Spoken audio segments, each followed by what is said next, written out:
So I'd just like to talk about why simplifying the tones in a picture really helps you to draw well. So this was my original photograph. I'd obviously taken the photograph with some dramatic shadows. I shined a light on purpose just to create those dramatic shadows because I wanted to have some really strong darks in my picture. Then I changed it to black and white because this helps me to see where the different tones are. So already I can see there's my darkest areas of the picture, and sometimes the outline, a little bit frilly.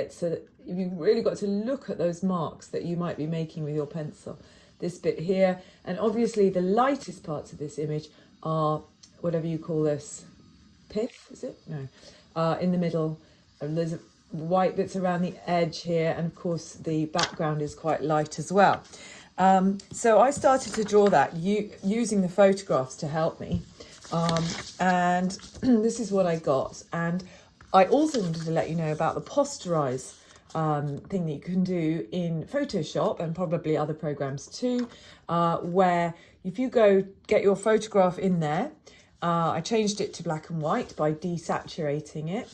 And then I went to image and adjustments, and I changed it to, I went on posterize, and I said, okay, I only want you to give me this picture in 3 different tones. So darkest, middle, and of course the paper color, which is white. So that is simplified to 3 tones.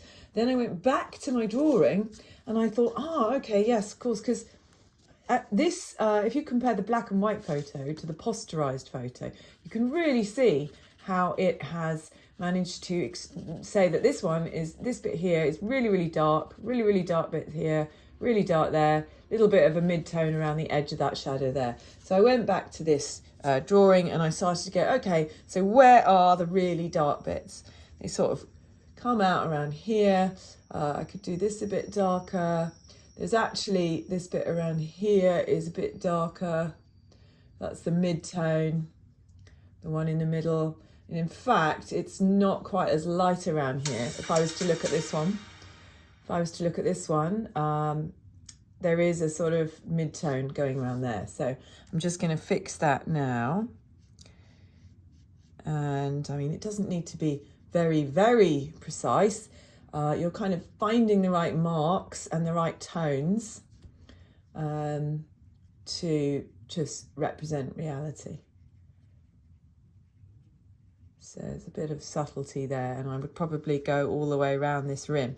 So this is what's called a value sketch, to use the American expression. Actually, in English, we might call it a tonal sketch.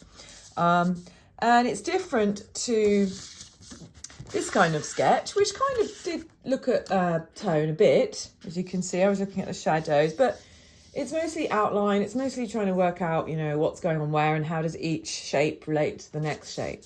But this is really going to help me with painting, because what I can do now is go, okay, well, I've basically simplified this to 3 tones. Now I want to do this in colour.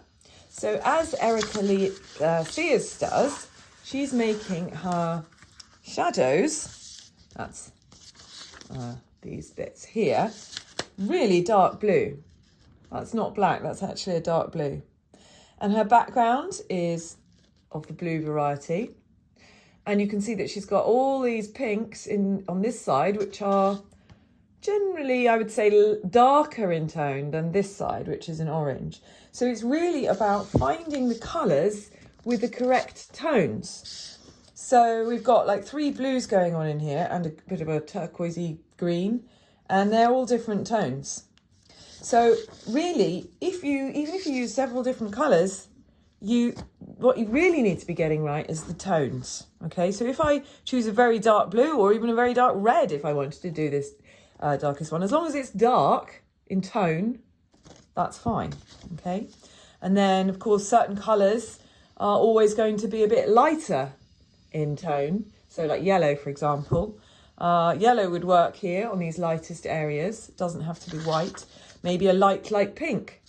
So that's where you can, if you understand tone, you can really start to have fun with this.